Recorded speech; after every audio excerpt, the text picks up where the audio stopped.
There's loads of talk about in terms of transfers. Simon Jordan, we're going to hear from him now. He believes Spurs fans should be a bit more grateful for the work Daniel Levy is doing after a busy deadline day for the club. I always agree with him. I'm very critical of other owners. I admire Levy. I think what he's done at Tottenham is nothing short of remarkable. I think he's built a spaceship. I think his job is to keep Tottenham solvent, as competitive as he possibly can, and possibly sell it on to someone that has different aspirations. But the idea that Tottenham Hotspur and that Daniel Levy should be constantly criticised, for me, be careful what you wish for. Go look at Manchester United. Go look at Everton, at what's been done in football clubs. To take a football club that was bought for 22 million quid, that Joe Lewis has probably put a couple of $100 million in. Daniel doesn't have the independent wealth to be able to pump money into Tottenham Hotspur to realign their debt position. Tottenham Hotspur is a brilliantly run football club. Needs to be better on the field currently. So there's brickbats of Daniel and people suggesting that I'm some sort of acolyte. I think what he's done is remarkable. Yeah, that was Simon Jordan, obviously, speaking about the situation.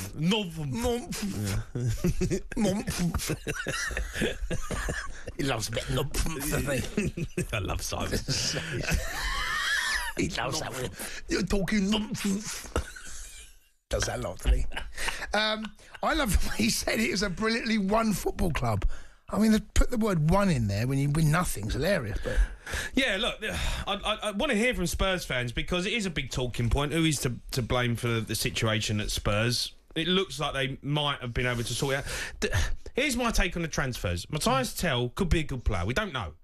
He's back up for Bayern Munich. We signed Danso, who we hijacked, I think, from Wolves because Dragosan's got injured till the end of the season, right? He's out. So we needed a centre-half.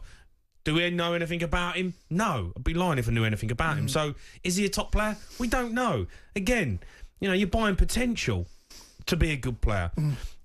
Apparently they made a bid for Gay. That's a load of old rubbish. I guarantee you that never even happened. Yeah, and to say he's like, he's been really active in the last few days of the transfer window. Well, what about for the last 28 days when Spurs are sat there in an injury crisis and he ain't signed no one, and we've just been watching the team go further and further down the table. So I don't know. I think they're covering up the cracks a little bit, the Matthias Tell signing, and we don't even know if he's going to be a success. Well, look, as you know, I'm no Spurs fan. Only Spurs fans can tell me what business needs to be done. He bought a goalkeeper in as well, of course. Yeah, which is going to be a backup to Vicario when he comes back. Well, he's done all right. I mean, there's a couple of little errors in his game, but he's done all right. He's going to be a backup. He's done okay, right? Yeah, okay, fine. But in terms of what Spurs want to achieve this season, what realistically is there for Spurs this season? Okay, you might get to a final in the Carabao Cup, right? Yeah. Right? Well, league position's not going to change, right? That's not going to change. No. You're going to end top half. You might creep into the top half. So bottom half, where are you? Not going to go down, right? So realistically, what are you spending money on this right now? To win the Carabao Cup and the Europa League? Well... What do you mean? You're not going to... We've got the FA Cup to play for. Okay, yeah. Come on, Jace. I know, but you're Spurs, mate. I know, but you say with Spurs, when you're trying to change that mentality and make a statement and sign someone that you really actually need who's going to make a huge difference to the football team. Danso's not going to be a massive difference. Don't know. Don't know anything about him, mate.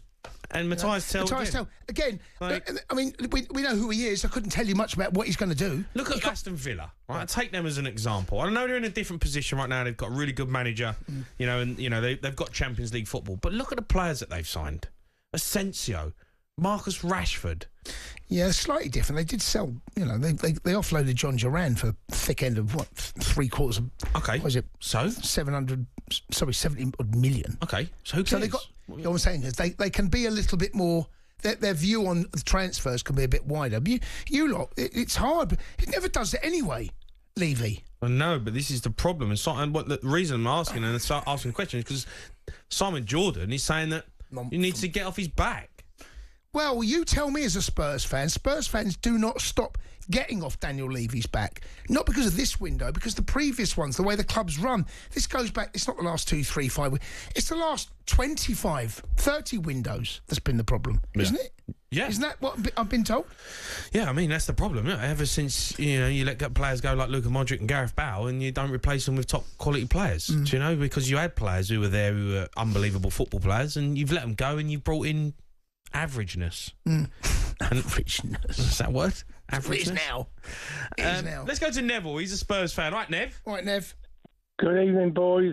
First of all, Jason, thanks for ringing me in my hospital bed on Christmas Day. Oh, I did, Neville. How are you, Thank Nev? you so much. I've had a fall, so I'm set backwards, but I'm certainly annoyed by Simon's comment today. Are you more annoyed about Neville? Are you more annoyed about Simon Jordan phoning you or Cundy phoning you on Christmas Day? Hold on. No, in all fairness, Jason Cundy ringing me on Christmas Day helped me and my family when I was in a bad, dark place. But thank you, Jason. I said I'd phone you, see how you were, wish you Merry Christmas, and I did. You did, mate. You did. No call. Even though you're a Spurs fan, Nev. No call from O'Hara, but never mind. Spurs fan for 60 years. There's a big demonstration against Manchester United. I've watched Spurs home and away every game until the illness.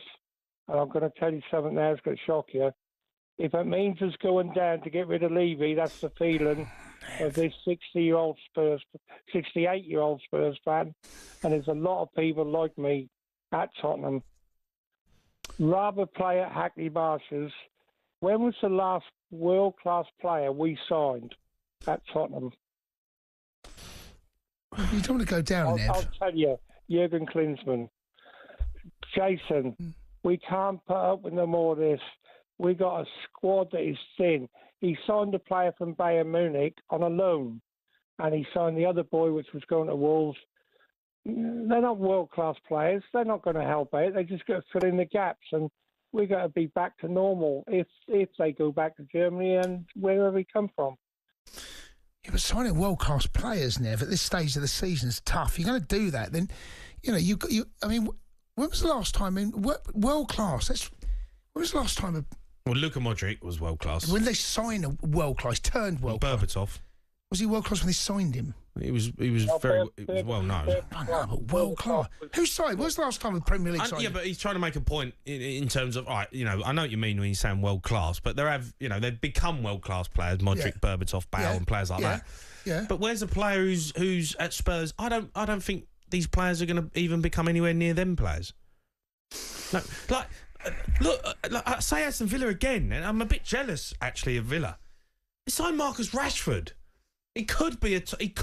Well, there's a player in there. We know right? that. Asensio has been a player. Yes, right? He struggled a little bit with injuries. Yeah, that's a really... If he rocked up at Tottenham playing number 10, you go, God, what a player we've found. Sign Timo Werner, mate. Do you know what I mean? And this is the problem I've got. It's always the same. I'm not convinced that Daniel Levy is actually going to take the club forward and make you a better club, make you a better team. And everyone's saying, oh, yeah, got Matthias Tell over the line. All right, who is he? What's he done yet? Do you know what I mean? That's my issue. Well, look, here's a question. When was the last time someone in the Premier League signed a world-class player? Who was that? Haaland. Right? Yeah. Right. Who else? I mean, going to Man City. De Bruyne, was he world-class when he signed for them? On his way, but...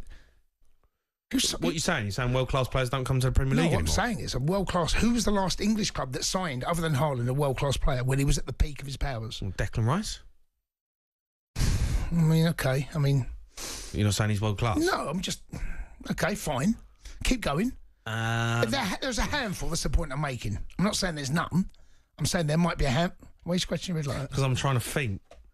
It's a tough one, that. It's quite a hard one to answer. So it's not like every club in the Premier League's rattling out world-class players except for Spurs, is it? But the problem now with the way that the market is, everyone signs potential. Yeah. No one signs world-class players who are ready-made because they cost too much. Yeah. So everyone signs a potential to become a world-class player, Real Madrid, right? They love doing that, don't they? Well, Real Madrid just... Yeah, they just stockpile them. Wait till they run out of contract and just nick them for nothing. Yeah, the thing is, Real Madrid know that every footballer in the world wants to play for them. Yeah. So they'll just wait and say, listen, wait a year, we'll wait a year. Yeah. Run your contract down. Walk out, and we'll have you for nothing. You're talking about Trent, aren't you? Trent, Mbappe. Do you know what I mean? Everyone does it. By the way, what's happened to Trent? How's that gone so quiet? Well, you can't keep banging the same drum, I guess, can you? Well, I know, but you'd have thought. I mean, most sources said that he had signed. We heard this from most sources. He's probably gone quiet. If he's listening, he should phone us up and let us know. Most sources said that all three of them would sign before Christmas. As far as I'm aware, Christmas was about 6 weeks ago. All right, keep your calls coming in. You want to have your say. We're going to talk about Spurs. We're going to talk about Arsenal, their transfer dealings. What about them the other night? What are they up to? What? Cringe and Whinge FC. Oh, well, Honestly, them lot. They are gold, aren't they? Yeah. What 03 717 22 Sunday 33 night? 44.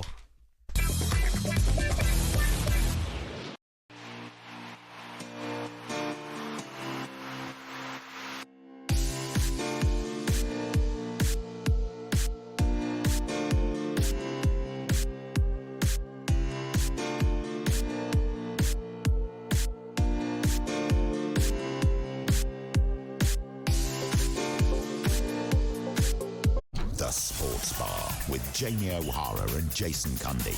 Monday to Thursday nights from 10 on AM, on DAB, via the talkSPORT app and on your smart speaker.